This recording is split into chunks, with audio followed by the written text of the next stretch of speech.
The exhortation this morning will be provided by myself, and I have given this talk the title, Sometimes in Silence.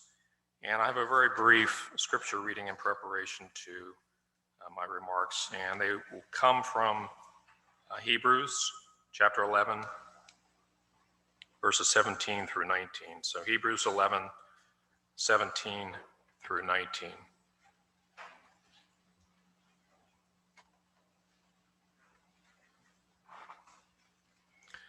By faith, Abraham, when he was tried, offered up Isaac, and he that had received the promises offered up his only begotten son, of whom it was said that in Isaac shall thy seed be called, accounting that God was able to raise him up, even from the dead, from whence also he received him in a figure.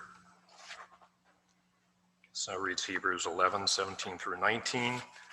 And as I said, my talk this morning has been titled Sometimes in Silence.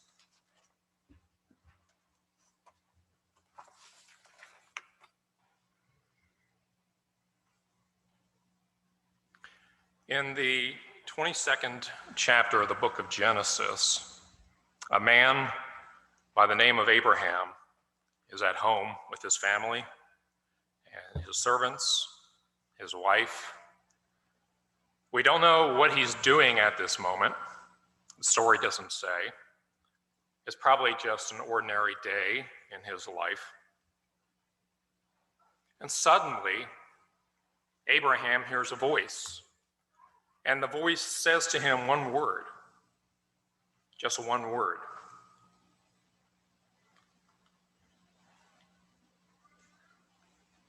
Abraham. And Abraham answers, "Here am I." This is not just a voice. This is the voice of God, the God of the Bible, the creator of the universe. He's speaking to one man, calling to Abraham, and not for the first time. For you see, when Abraham was younger, God appeared to him and told him to leave his home, which Abraham did. Back then, God told Abraham to go to a strange land, which he did. And in this strange land, God made a promise to Abraham that Abraham would be the father of many nations, and that he would possess the land of his sojourning as an everlasting possession. And God gave Abraham a new name. God and Abraham had a covenant together, and God told Abraham to send his first son, Ishmael, away into the desert, which Abraham did. And God told Abraham he had a plan to destroy the people of Sodom and Gomorrah. And this time, Abraham argued with God, and they went back and forth, Abraham and God, the two of them. Abraham said, "Can't we save those cities? Or can't some of those people in those cities be spared?" And later God sent messengers to Abraham to inform him that he would have a son whom he was to name Isaac. So you see, it was not completely out of the ordinary. It wasn't a knock your socks off miracle when God came to Abraham that day, when he came and spoke that one word, Abraham. And Abraham said, "Here am I." You might say it was just the start of another conversation between God and Abraham, another in a series, until the next sentence. With God's next utterance, this conversation changes shape and becomes like no other conversation in the Bible, like no other story in the Bible, like no other story, period. Because God says to Abraham, "Take now thy son, thine only son Isaac, whom thou lovest, and get thee into the land of Moriah, and offer him there for a burnt offering upon one of the mountains which I will tell thee of." Now, most of us know the backstory here. We know that when Abraham was a young man living in Mesopotamia, in a city named Ur, with his father and with his nephew, God came to him and told him that if he left Ur and traveled west away from his home, far from the places that he knew, God would give him children. And from those children would come a mighty nation, numerous as the stars in the sky. And Abraham obeyed, and he traveled west, and he settled in a strange land while he waited for his first child, that child that God said would spawn this mighty nation. And Abraham waited, and he waited, and he waited. And his wife Sarah waited, but nothing happened. Nothing. Until Sarah was very old, an old woman well past childbearing age. That's when 3 angels appeared at Abraham's tent and said, "Now is the time for Sarah to have that baby." And Sarah said, "Come on." She even laughed out loud at the craziness of that idea. But in fact, the baby was born. Isaac was born. His arrival, however, was a bit awkward, of course, because there was already a boy in the house named Ishmael. And also he was Abraham's son by his servant Hagar. But God had his mysterious priorities, and Ishmael was banned from the house. And God made it clear that the future of Abraham's people, the seed of this great nation, lay not in Ishmael, the oldest boy, but inside Isaac. So for the purposes of nation building, Isaac was Abraham's quote-unquote only son, the one whom thou lovest. But now, years later, on this particular day, what started out to be a normal day, now that Isaac was almost a grown man, now God shows up and says, "Take now thy son, thine only son whom thou lovest, even Isaac, and get thee into the land of Moriah, and offer him there for a burnt offering," by which God meant a human sacrifice.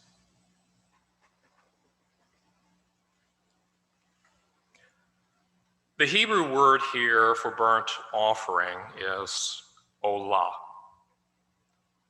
And it means to literally go up in smoke, to be totally consumed. So in a practical sense, in practical terms, this means that Isaac is going to disappear. He's going to be reduced to smoke and to ashes. This, the boy who was to be everything, will now be nothing. And what does Abraham do when he hears this command? What does he say? Well, in the story, he says, nothing. Absolutely nothing. Instead, it says,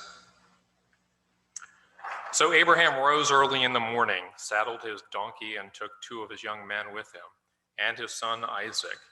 And he cut the wood for the burnt offering, and arose and went to the place of which God had told him." Abraham does not argue. He does not question. He does not hesitate. He does what he's told. He does it in silence. It's hard to fathom, really, how could he not at least tell Sarah, his wife, tell her where he's going, why he's going? He has to surely know that when she hears Isaac had been killed, or has been killed by her husband, if this is going to happen, if it's really going to happen, Abraham has to know that it's going to be the single most terrible event of Sarah's life, and surely the end of their marriage. Maybe Abraham is hoping it won't happen.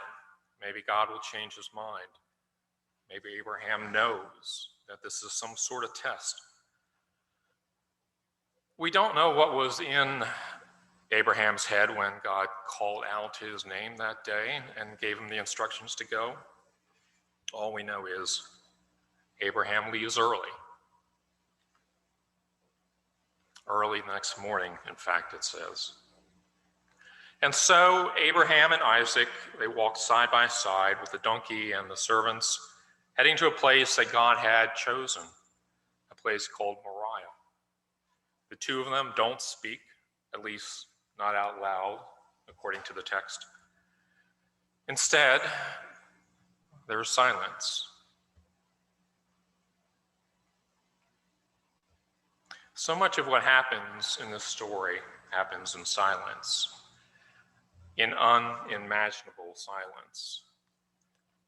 In silence, they walk for one day,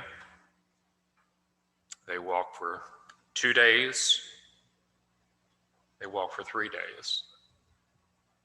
Then on the third day, Abraham lifts up his head and sees the place afar off. He says to his servants, "Stay here, and I and the lad will go yonder," pointing to the mountaintop. Little did he know that one day a great city would be built on this very mountain, a place where God would choose to glorify his name. But today, at this moment, all Abraham knew was that this was the place that God had chosen. And so he puts the wood onto Isaac's shoulders and takes out a knife and some hot embers. And now the two of them, the father and the son, they walk up the mountain alone. And then that's when Isaac stops. And for the very first time, he asks this question, this heart-rending question. "Father," he says, and Abraham answers, "Here am I, son, my son." And Isaac asks, "Behold the fire and the wood, but where is the lamb for the burnt offering?" And Abraham says, "God will provide himself the lamb for a burnt offering, my son." And Isaac, he doesn't answer. There's no answer in the text. Isaac is simply silent.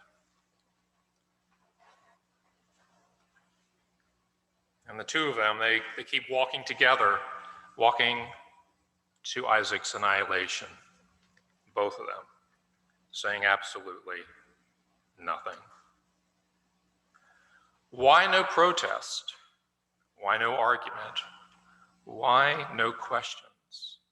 Why all this quiet?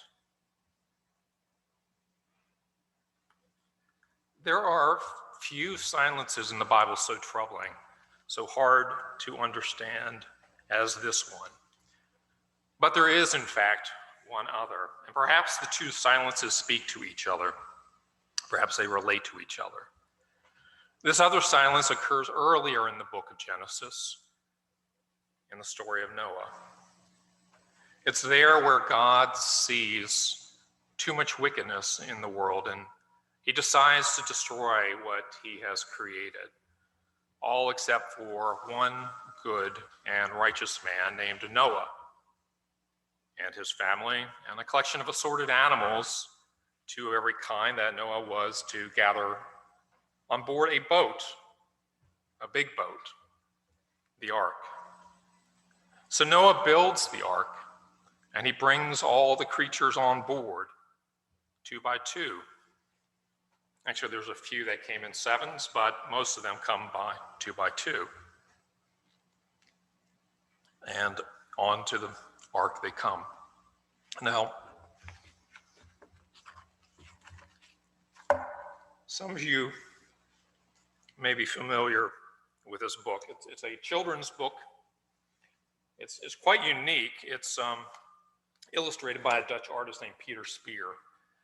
And it's been available for at least 40 years now, and I guess perhaps some of you may have come across this already. Maybe some of the Sunday school teachers have used this. It's unique in that there are no narrative words. They're all just illustrations, very delicate illustrations.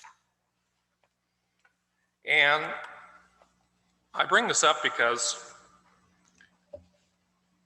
there's something in this book that I wanted to share with you. But before I do that, I should tell you that in this book, here you can see a better picture for those who couldn't see me holding it up, but in this book, Noah is depicted in a very personal way. He is depicted as a very hard-working and very kind and compassionate individual. He is very comfortable with animals. In fact, he tends for them. He's a lover of things, you might say. And of course, we know what's going to happen in this book. It starts raining. And Noah, in a panic, he rushes to get all the animals into the boat. And he rushes from aardvark to zebra, from oriole to orangutan, and he's trying to prod them, care for them, manage them, because he knows what's happening. But in all this commotion, he takes a minute to look out the door, the single door to the ark, and he stares out into the distance, out into the rain. He stands there as if he's realizing for the first time what's about to happen next. He looks out and he sees the trees, he sees the animals, he sees the birds, he sees some humans. He sees his very own house. He sees the fields that he's tended. All that he had amassed in the way of possessions over the course of his long life, they all slowly begin to blur as the rain grows heavier. And he stands there transfixed, temporarily, unaware of the commotion and the noise behind him coming from within the ark. It's as if he's in a trance.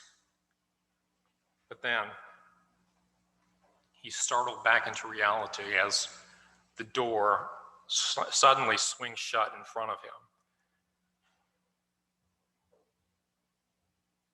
Startled back to reality, he now gets back to work.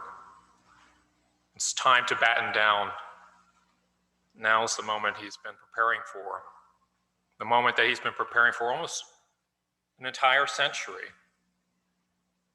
But up to now, it's been mostly his planning, his labor, his sweat, his energy. Now, however, God steps in. God closes the door of the ark, and God steps into the story like never before. He opens up the fountains of the deep. He splits open the clouds.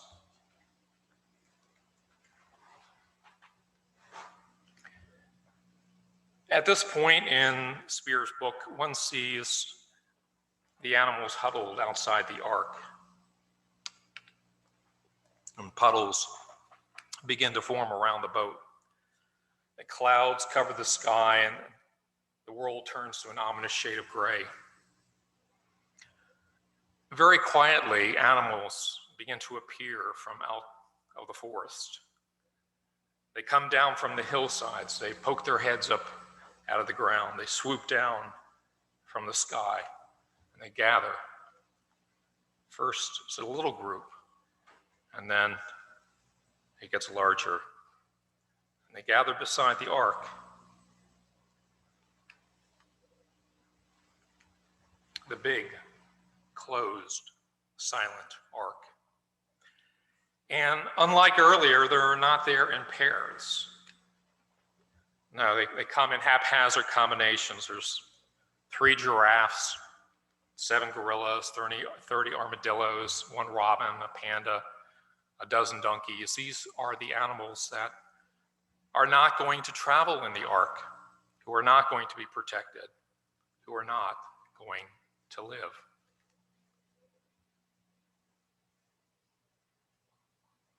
And as you can see from this picture, they stare up at the closed ark and they look at the boat that contains the survivors, the lucky ones. They stand there. Some are perched on tree branches, some are on the backs of other animals, and all the while there is no sound except the rain. In this book, you see them all so quiet. The elephants, they're staring up at the boat, getting wetter and wetter, and the camels and the elephants and the mice, who one could argue had never been wicked, who outnumber the humans on the planet by hundreds of thousands, if not by millions. They just stand there, accepting their fate without complaint. They don't cry out. They just stand. As the water rises,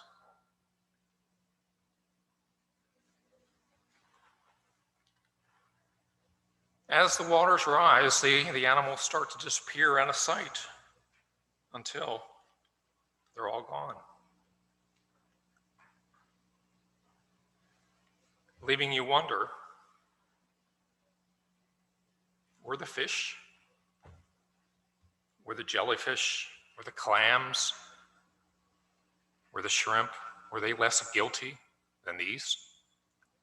Why did they get to survive, maybe even thrive in an endless ocean, while the others vanished, disappearing from sight? There aren't any answers to these questions. There's just silence. And what of Noah? What was he thinking as he looked out that door just before it shut? Noah, the good man, the righteous man. This man looked out and beheld a world that he realized would never be the same. He looked out upon all of God's creatures who were sentenced to death by drowning and by starvation. He looked out one last time. And what did this righteous man recognize? What did this righteous man think as the door shut? Perhaps all he could do is recognize that sometimes for reasons only God knows, the innocent must suffer and die on account of the sinfulness of others.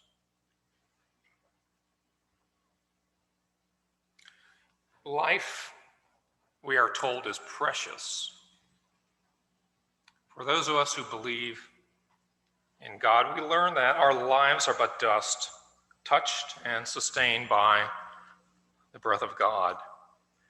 But for others, for the evolutionist, life is a mere chain of chemicals that randomly attach to each other, that link and bond and split and bind, and somehow over time, they become a jellyfish pulsing in the sea, or perhaps a butterfly fluttering in a field. But for the believer, we see life and recognize it for what it is, a miracle, the work of a creator who loves his creation. And we can see the miracle of life. We can see the miracle of creation all around us every day.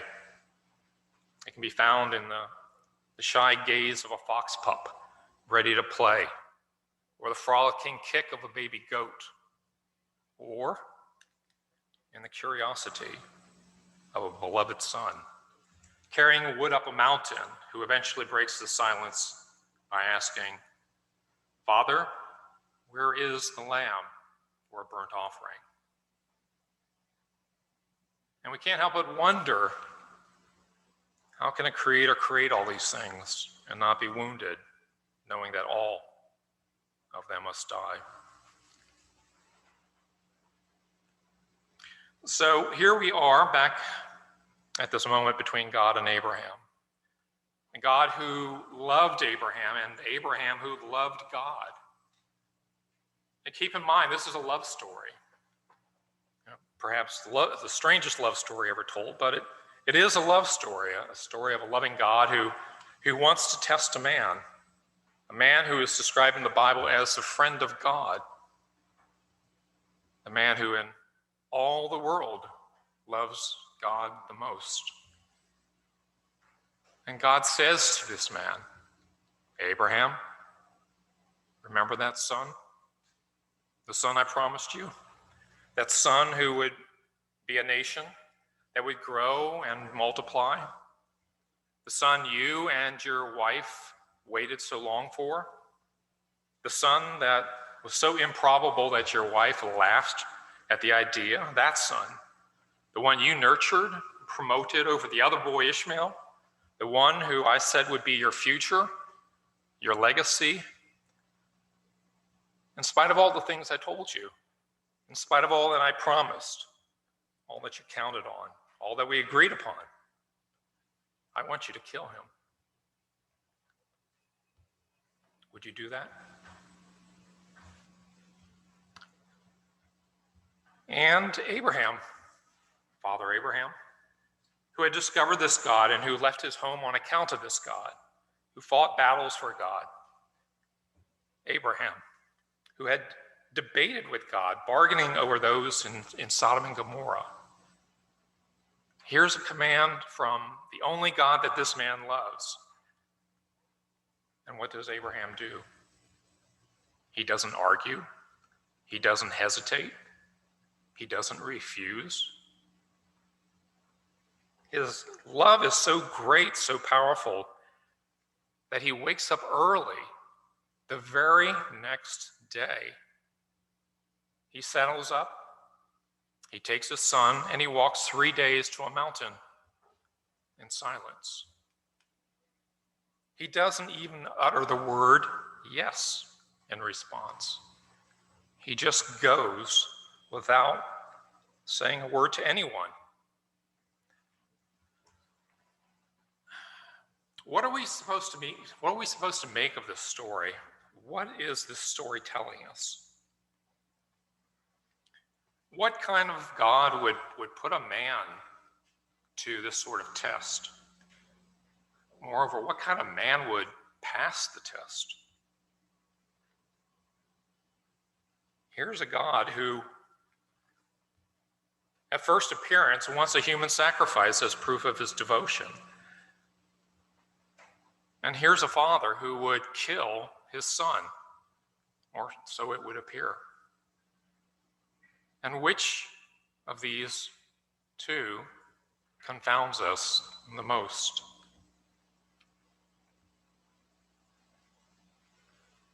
And why doesn't Abraham say something? Why doesn't Noah say something? Why aren't these men asking questions? The hard questions. Why are they not pushing back? So what happens next?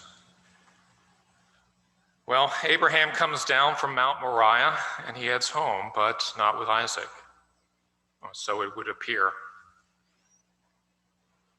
Perhaps Isaac is still on the mountain, reflecting in silence what had just happened. Abraham returns to Sarah. But what about Sarah? Well, presumably she heard what happened, or what almost happened, and as soon as Abraham returns home, in the very, very next sentence of the very next chapter, Sarah dies. And on account of this, the Jewish sages suggest she died shortly after learning what her husband had almost done to her son. But she dies, and Abraham is alone. And he remains silent. Just as Noah was silent. And eventually Abraham dies, as Noah died. And yet they never share with us their thoughts, their doubts, their misgivings, what they thought of a God who would ask such things of them. And the thing that makes these stories so intriguing to me, hopefully to you, is the silence.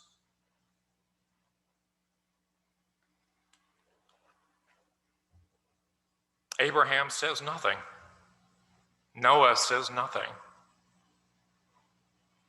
I have a hunch that we can relate to both of these men for this very reason, that despite their silence, inside us, that we know for certainty, surely they had to be thinking. They surely had to be asking the very same questions, the questions that we often ask ourselves and that we ask of God. Questions such as simply, why?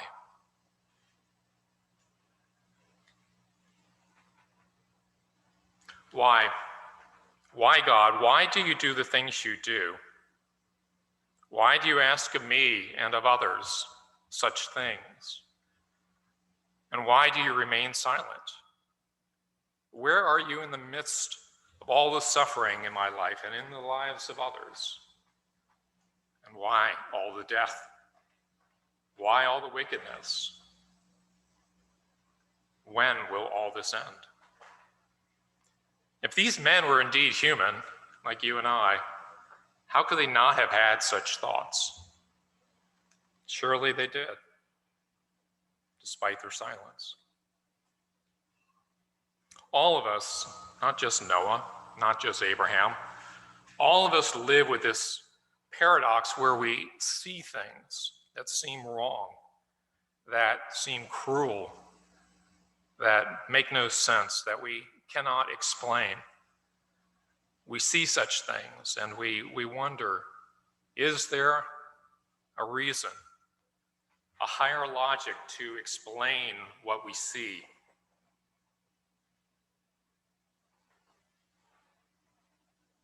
And if we cannot uncover that Bible verse that's supposed to make sense of everything, and if our prayers go unanswered, will we be able to muster the faith to just go on? Can we trust with simple trust that God would and will one day, that he will make sense of it all, and that for now, that's good enough?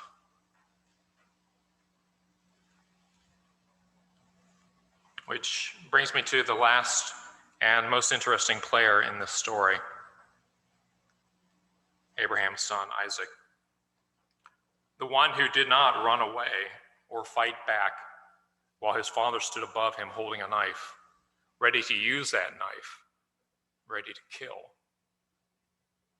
Isaac saw his father's eyes. He saw his father's resolve. He saw all this just before the silence was broken. And the angel of the Lord called unto him out of heaven and said, Abraham, Abraham. And he said, Here am I. And he said, Lay not thine hand upon the lad, neither do thou anything unto him. For now I know that thou fearest God, seeing that thou hast not withheld thy son, thine only son, from me. For both of them, the silence was finally over. But did it make any sense? Did it make any sense to Abraham? Did it make any sense to Isaac? Did Isaac even hear the same voice that his father heard?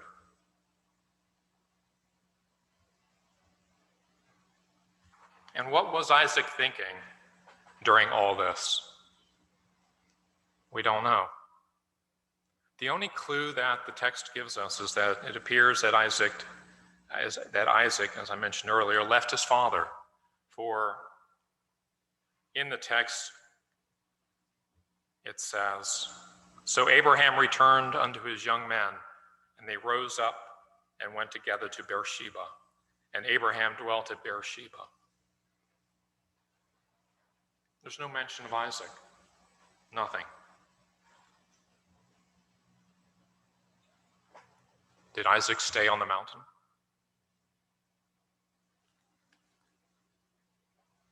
Whether he was there left alone on the mountaintop that day or perhaps later in life, he must surely have asked himself, looking back, the questions that we sometimes ask ourselves. Why me? Why was I tested? Why does God test the people that I love?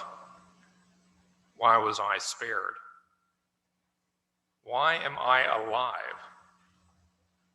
Am I an accident?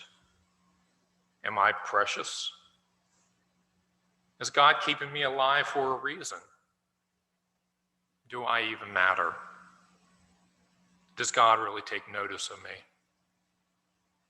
And what do I do now with my life? Well, in the case of Isaac, the answer is, I get up off this rock, I grow older, I marry a woman named Rebecca,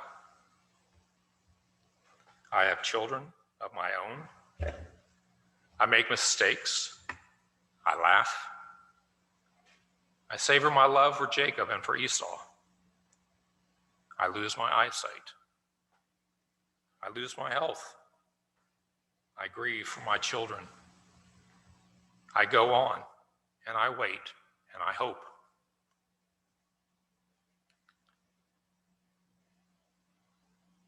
Like Isaac, like Abraham, like Noah, we hope. We hope that one day all this will make sense. Some days it does seem to make sense, and some days we're not so certain. In our lives, we've seen kindness, we've seen cruelty, we've seen pain, we've seen death. Some days we think we hear God calling our name. Other days we hear nothing, just silence. Yet we go on in hope. Despite all our unanswered questions, trusting in the God of Abraham and in the God of Isaac, and knowing simply that faith is the substance of things hoped for, the evidence of things not seen. And for us, for now, and for God, that's good enough.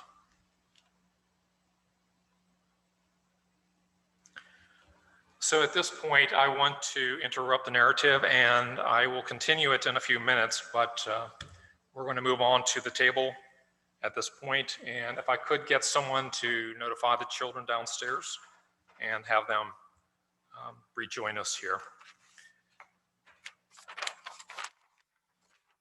And while we're waiting for them, I will mention that the next hymn is hymn 227, and it will be the second tune.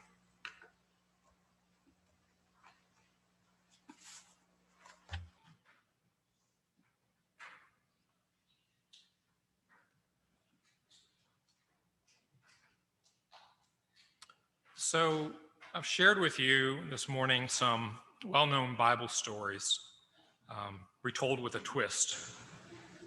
And I did this to get us thinking. I wanted to get closer to these Bible characters, and I wanted to get into their heads. But now, around this table, I want to shift the focus. I want us to now think about another man's struggle. I want to consider what Jesus must have experienced during the last hours of his life. Around this table, I can't help but wonder what thoughts may have been going through his mind as he faced death. When he was in the Garden of Gethsemane, when he was betrayed by one of his own disciples, when he was deserted by the remaining disciples, when he was denied 3 times by Peter, when he was brought before 2 governors, when he was rejected by a crowd who shouted, "Crucify him," when he was flogged, when nails were driven into his hands and into his feet, and finally when he was tied and lifted up on a pole, what was going through his mind? Were there ever any doubts in his mind as he faced death? Did he ever question why God was so silent? Why was God allowing all this to happen to him? And did he ever think back to the story of Abraham and Isaac, an event that may have taken not far from Golgotha, where he was being crucified? Did he remember the story of how God intervened at the last moment, breaking the silence? Did he desperately wish for it to happen again? Would God speak for just one more time? Would he do this? Would he do this for his son? Would he do this for his most beloved son, in whom he was well pleased? When Jesus was on the mountain of transfiguration, he remembered he heard such words. But what about now, on this mountain? Was God still pleased with his son? But how could it be? How could it be so?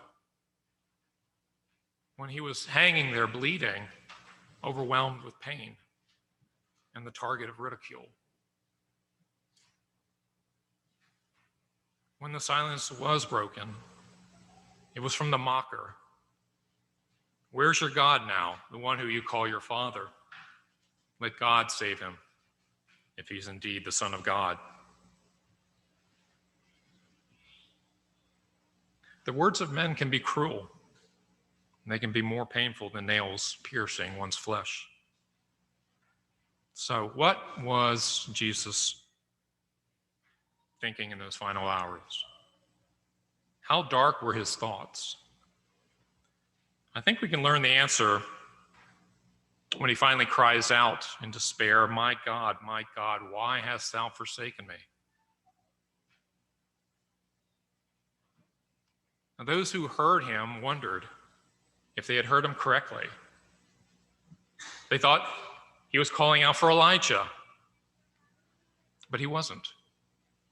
What he was doing was quoting scripture, Psalm 22 to be specific. And I want to read this psalm now because I think in reading it, it may give us a glimpse into what must have been his final thoughts before he died. So from Psalm 22, my God, why hast thou forsaken me?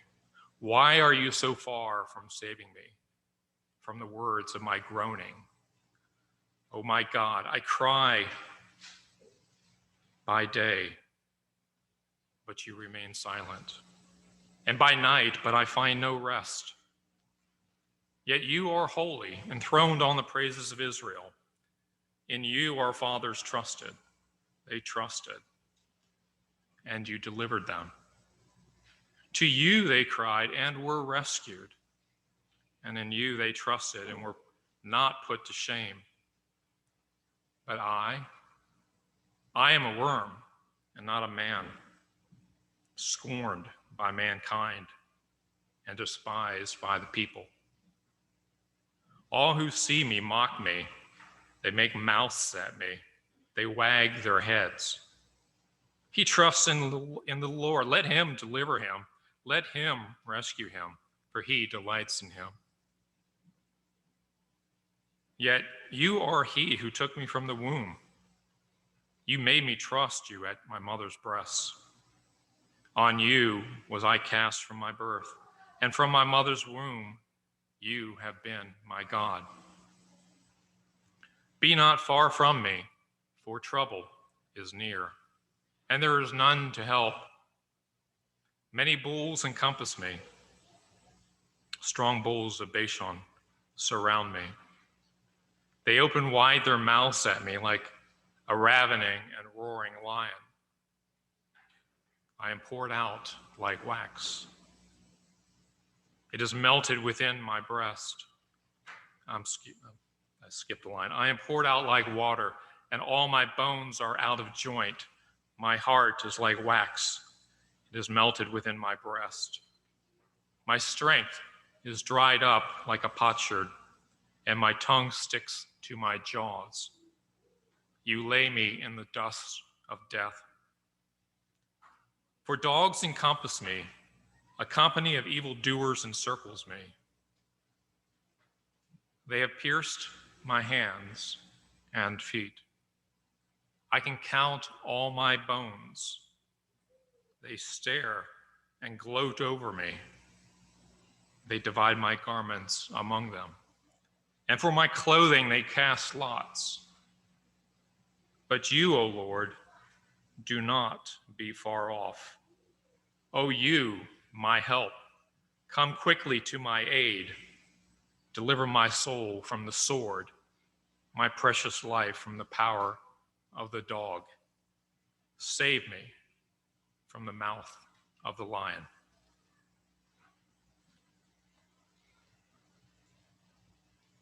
Is this what was running through Jesus' mind as he cried out in despair and as his life was coming to an end? If the answer is yes, then perhaps Jesus' cry for help can bring us some comfort, knowing that we're not alone when we cry out to God, why? And when we receive back only silence. Perhaps we can see in Jesus' words, in this psalm, perhaps we can see that there's no shame in asking the hard question. Where is God in the midst of all the suffering and heartache? Why doesn't he help me right now?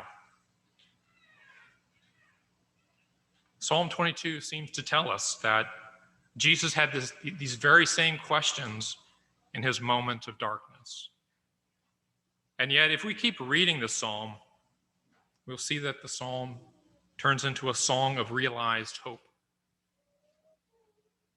and one of praise. And the psalm continues, "You have rescued me from the horns of the wild oxen. I will tell of your name to my brothers. In the midst of the congregation, I will praise you. You who fear the Lord, praise him. All you offspring of Jacob, glorify him and stand in awe of him. All you offspring of Israel. For he, God, has not despised or abhorred the affliction of the afflicted, and he has not hidden his face from him, but has heard when he cried to him." In the case of Jesus, God did eventually break the silence. And it came in the form of an earthquake some 3 days later, when the tomb's stone was rolled away and the son of Abraham, the Son of God, emerged from the dead. God had indeed heard this righteous man's cry. And through this man's sacrifice, his resurrection and endless life, God spoke loud and clear, announcing to all the world, indeed, this is my beloved Son, in whom I am well pleased. So in the midst of the silence, let us hold fast our confession. For we do not have a high priest who is unable to sympathize with our weaknesses, but is one who in every respect has been tempted as we are, yet without sin.